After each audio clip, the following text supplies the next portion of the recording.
Hello to all students. Bal Sadhana family की online classes में आज हम क्लास 12th बायोलॉजी के chapter 24 blood circulatory system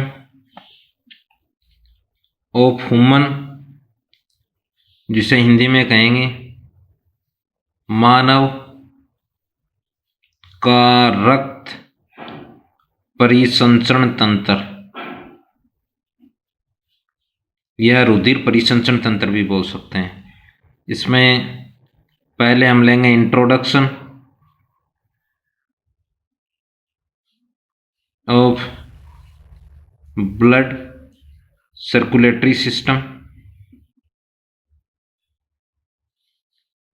second है टॉपिक ब्लड रुधिर। आज जो हम टॉपिक्स जिनका अध्ययन करेंगे, पहला है blood circulatory system. Blood circulatory system Hindi में बोलेंगे रक्त परिसंचरण तंत्र। देखो, नेचर में मुख्यतः जितने सारे जीव हैं, ऑर्गेनिज्म हैं, उनको अनेक कैटेगरीज के बेस पर डिवाइड किया गया है। उनमें एक कैटेगरी अगर हम सेल के बेस पर लें, जीव कौन से होते हैं? वे थिंग्स, वे सब्सटेंस जो respiration, excretion, metabolism, growth, reproduction ये दर्शाएं, उन्हें ऑर्गेनिज्म कहते हैं। सेकंड, अगर हम ये बात करें कि सेल के बेस पर जीवों को दो कैटेगरी में डिवाइड किया गया है, अलग अलग आधार हैं। उनमें अगर कोशिका के आधार पर अगर हम देखें तो दो प्रकार हो सकते हैं सभी जीवों के।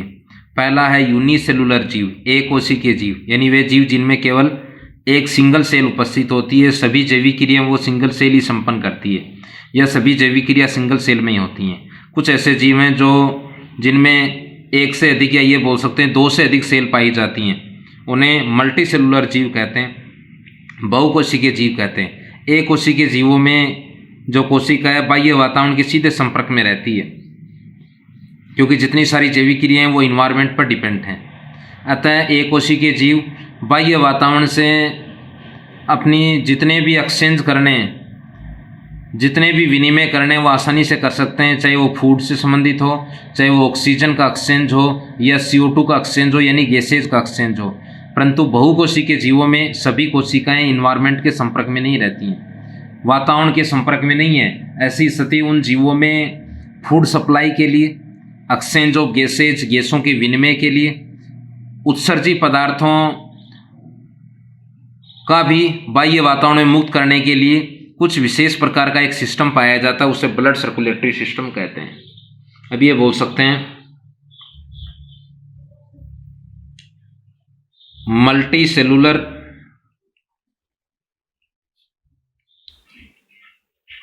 ऑर्गेनिजम्स में सभी सेल्स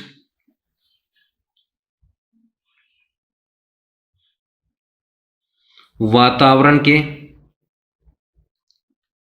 सीधे संपर्क में नहीं होती हैं,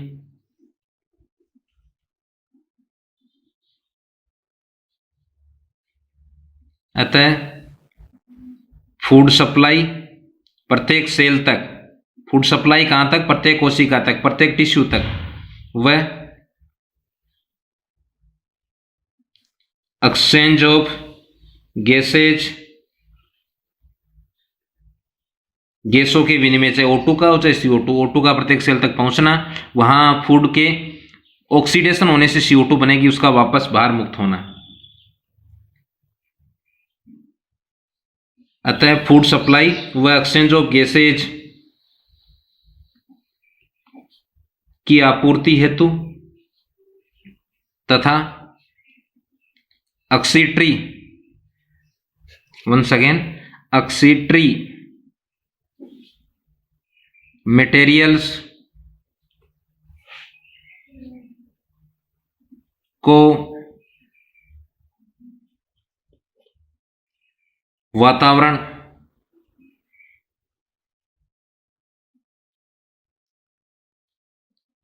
में मुक्त करने हेतु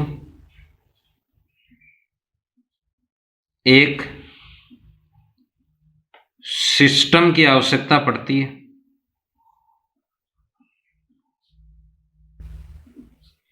जिसे रक्त परिसंचरण तंत्र कहते हैं। इंग्लिश में क्या बोलेंगे? ब्लड सर्कुलेटरी सिस्टम कहते हैं।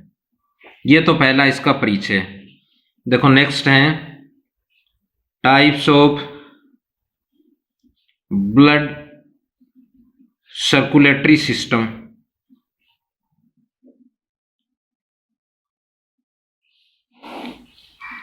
रक्त परिसंचरण तंत्र के प्रकार कि जितने सारे मल्टीसेल्युलर ऑर्गेनिज्म हैं उनमें फूड सप्लाई हो, चाहे एक्सचेंज ऑफ गैसेज हो, चाहे ऑक्सीटरी मटेरियल को कोशिका से वातावरण में मुक्त करना हो, उनके लिए जो सिस्टम है परिसंचरण तंत्र वो दो प्रकार का हो सकता है। एक ओपन बोलेंगे, एक को बोलेंगे क्लोज टाइप। तो ये ब्लड सर्कुलेटरी सिस्टम कितने टाइप्स हो सकते हैं? दो। पहला है ओपन टाइप या ओपन सर्कुलेटरी सिस्टम, इसे बोलेंगे खुला परिसंचरण तंत्र। सेकंड है क्लोज सर्कुलेटरी सिस्टम, इसे बोलेंगे बंद परिसंचरण तंत्र। शॉर्ट में इसको पहले को ओपन टाइप बोल देते हैं, इसको बोल देते हैं क्लोज टाइप। देखो दोनों में अंतर क्या है?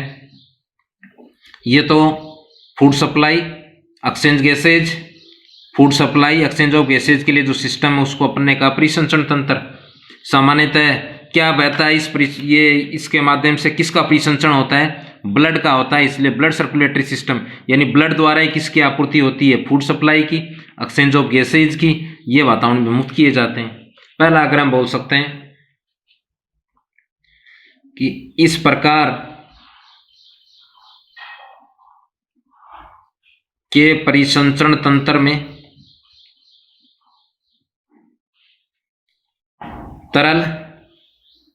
तरल है यानी रुधिर, ब्लड को बोलेंगे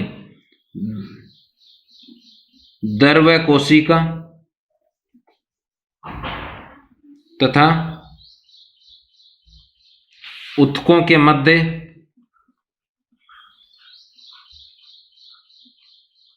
प्रवाहित होता है। कहने का अर्थ है सेल व टिश्यूज ब्लड से डूबे रहते हैं, या ये बोल सकते हैं अर्थात विशिष्ट बंद नलिकाओं में ब्लड नहीं बहता है। वो कौन सी हो सकती हैं? तीन प्रकार की आगे पढ़ेंगे हम, आर्टरीज, वेन्स व कैपिलरीज। तीन प्रकार की नलिकाएं हैं। यही स्थिति है इंसेक्ट में यानी कीटों में। फाइलम का नाम है इनका आर्थ्रोपोडा। दूसरा है कुछ मोलस्का के जीवों में। कैसा होता है इनमें? ओपन टाइप है, सेल व टिश्यू डूबे रहते हैं। कहने का अर्थ है ब्लड या तरल का प्रवाह कुछ विशेष बंद नलिकाओं में नहीं होता है। इसमें क्या होगा? नाम से स्पष्ट है, बंद नलिकाओं में होता है, उसे बंद परिसंचरण तंत्र कह देंगे। ये बोल देंगे इस प्रकार के रुधिर परिसंचरण तंत्र में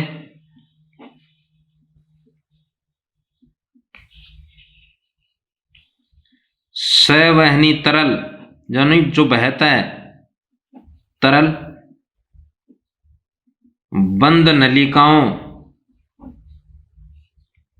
में बहता है, जो कि क्या है, आर्टरीज धमनी, वेन शिराएं, कैपिलरीज केशिकाएं।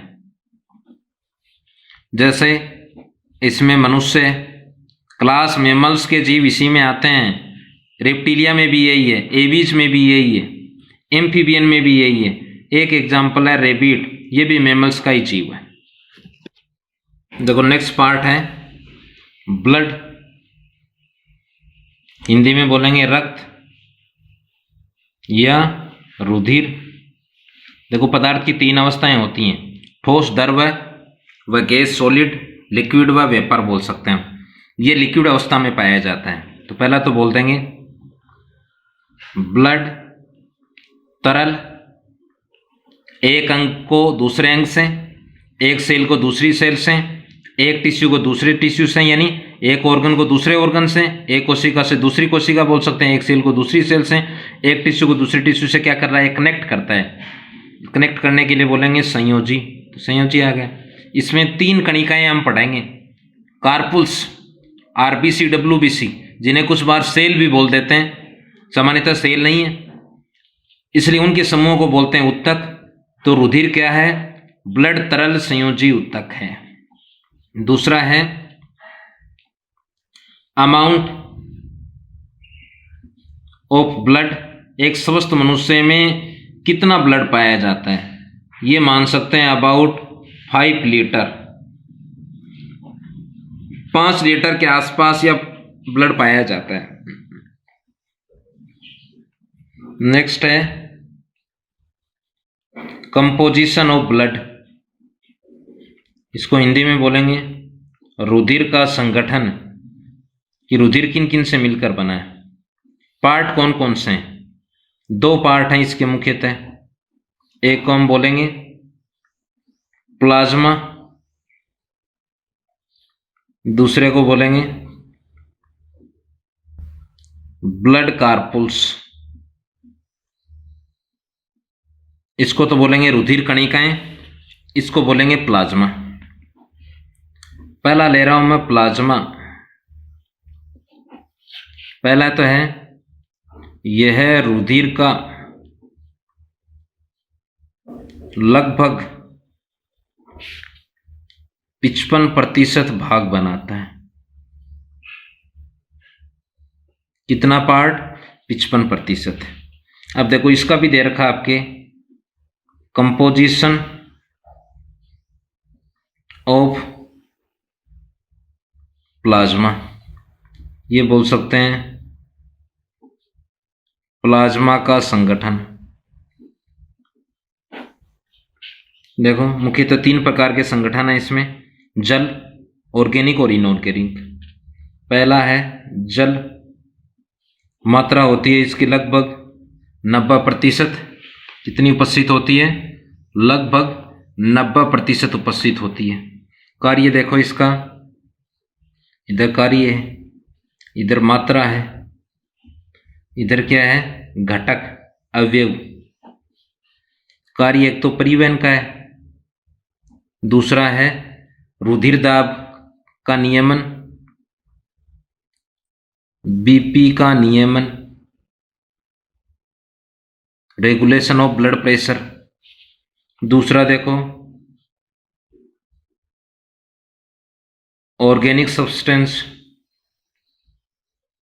ये मुख्य पार्ट है इसका।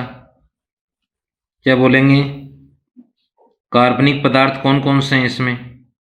इसमें देखो पहला है कुछ प्रोटीन है, एक प्रोटीन है एल्बुमिन, सामान्यतः हेन एग में पाई जाती है, मानव में भी है, ये ब्लड में भी, प्लाज्मा में उपस्थित होती है। सबसे अधिक मात्रा में उपस्थित ब्लड की प्रोटीन है 4.5। कार्य देखो ऑस्मेटिक प्रेशर का निर्माण करती है, प्राशन दाब उत्पन्न करना। एक चैप्टर आएगा आपका 4th चैप्टर, उसमें वाटर रिलेशन का, वहाँ हम डीपली पढ़ेंगे, इसे डिटेल में पढ़ेंगे।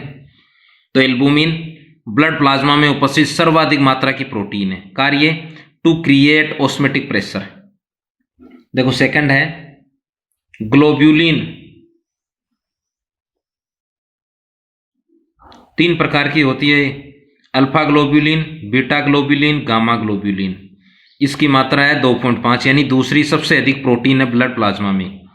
देखो अल्फा व बीटा का तो कार्य है कॉपर व फेरस का परिवहन करती हैं, ठीक है। गामा का कार्य आपको ध्यान में रखना है, पूछा जाता है एग्जाम में कि गामा ग्लोब्यूलिन का कार्य क्या है। Antibody formation, antibody formation Hindi में बोलेंगे प्रतिरक्षी निर्माण,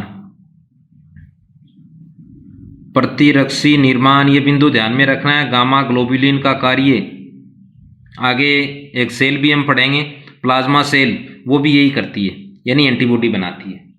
नेक्स्ट है फाइब्रिनोजन। इसी चैप्टर में आगे ब्लड क्लॉटिंग में ये प्रोटीन दोबारा हम पढ़ेंगे। इसकी मात्रा है 0.3%। कार्य इसका है रुधिर स्कंदन, यानी साधारण चोट लगने पर उस चोट वाले स्थान पर, घाव वाले स्थान पर रुधिर का थक्का बनाने में ये सहायक है। नेक्स्ट है प्रोथ्रोम्बिन, ये भी काफी कम मात्रा में पाई जाती है, अल्प मात्रा में है। कार्य इसका भी है रुधिर स्कंदन। ये मुख्य हैं 2 प्रोटीन, उसमें गामा ग्लोब्यूलिन का कार्य भी ध्यान में रखना है। इसके अलावा देखो ग्लूकोज, इसके अलावा है एमिनो एसिड, इसके अलावा है फैटी एसिड, फैटी एसिड को बोलते हैं वसी अम्ल, इसके अलावा है यूरिया व यूरिक एसिड। मानव में ऑक्सीटरी सब्सटेंस है, नाइट्रोजन ऑक्सीटरी सब्सटेंस। ग्लूकोज की देखो मात्रा पाई जाती है लगभग 0.1%, एमिनो एसिड की पाई जाती है 0.04%, वसी अम्ल व ग्लिसरॉल एक घटक और होता है इसका, वो 0.5%, यूरिया व यूरिक अम्ल पाए जाते हैं 0.04%। इसके अलावा एंजाइम भी उपस्थित हैं। ये सभी क्या हैं, पोषक पदार्थ हैं। कौन कौन से, ग्लूकोज, एमिनो एसिड और फैटी एसिड, एक और देख लेना साथ में ग्लिसरॉल, ठीक है। ये क्या है, यूरिया, यूरिक एसिड, ये उत्सर्जी पदार्थ है। कार्य क्या करते हैं, पीएच का नियमन करते हैं, टू रेगुलेट पीएच। इसके अलावा एंजाइम भी उपस्थित हैं, हार्मोन भी उपस्थित हैं। एक और ले लेते हैं, एंजाइम एक जो बहिस्रावी ग्लैंड का उत्पाद है, जैव उत्प्रेरक भी बोलते हैं। कंप्लीट चैप्टर आएगा आपकी इसका, एंजाइम का। इसके अलावा हार्मोन, ये अंतःस्रावी ग्रंथियों से स्रावित है। एंडोक्राइन ग्लैंड का भी कंप्लीट चैप्टर हम पढ़ेंगे। ये भी अल्प मात्रा में होते हैं। दोनों का अगर हम देखें कार्य क्या है, ये है पहला तो एंजाइम तो होते हैं नियामक पदार्थ, और जैव उत्प्रेरक भी बोल देंगे उनको। बायोकैटलिस्ट उत्प्रेरक हैं, बायोलॉजी में जो अभिक्रियाएं संपन्न होंगी उन्हें जैव रासायनिक अभिक्रियाएं, और एंजाइम को बोलेंगे जैव उत्प्रेरक भी बोल देते हैं। ये उत्सर्जी पदार्थ हैं। अपशिष्ट भी बोल सकते हैं भाई इनको, अपशिष्ट पदार्थ भी बोल सकते हैं। किनको, यूरिया व यूरिक एसिड को। देखो तीसरा जो पार्ट है वो है इनऑर्गेनिक सब्सटेंस, अकार्बनिक पदार्थ। इनऑर्गेनिक सब्सटेंस हिंदी में बोलेंगे अकार्बनिक पदार्थ। अब देखो ब्लड में अनेकों अकार्बनिक पदार्थ हैं, जैसे पोटेशियम, ये नर्व इंपल्स में सहायक है, आगे कंकाल के चैप्टर में पढ़ेंगे हम। कैल्शियम ये बोन व टीथ में पाया जाता है। सोडियम ये भी नर्व इंपल्स में सहायक है। इसके अलावा मैग्नीशियम ये क्लोरोफिल में उपस्थित है। राइबोसोम की दोनों इकाइयाँ इससे जुड़ी रहती हैं। बाइकार्बोनेट आयन CO2 का परिवहन सबसे अधिक इसी रूप में होता है। इसके अलावा सल्फेट, ये कुछ अकार्बनिक पदार्थ उपस्थित होते हैं। तो स्टूडेंट्स आज हमने ब्लड सर्कुलेटरी सिस्टम क्या है यानी उसकी परिभाषा या सामान्य अर्थ, दूसरा हमने लिया था कि ब्लड क्या है, कितनी एक स्वस्थ मनुष्य में इसकी अमाउंट है, इसके क्या क्या कंपोजिशन है, प्लाज्मा व ब्लड कार्पुल्स, प्लाज्मा को डिटेल में आज हमने पढ़ा है। सामान्यतः प्रोटीन इसमें सबसे अधिक मात्रा में है। कितनी मात्रा में है? लगभग 7 से 8%। ये ध्यान रखना आपको, 7 से 8% मात्रा में होती हैं। सबसे अधिक एल्बुमिन, फिर ग्लोबुलिन। गामा ग्लोबुलिन का कार्य ध्यान में रखना है एंटीबॉडी निर्माण में। So thanks, have a nice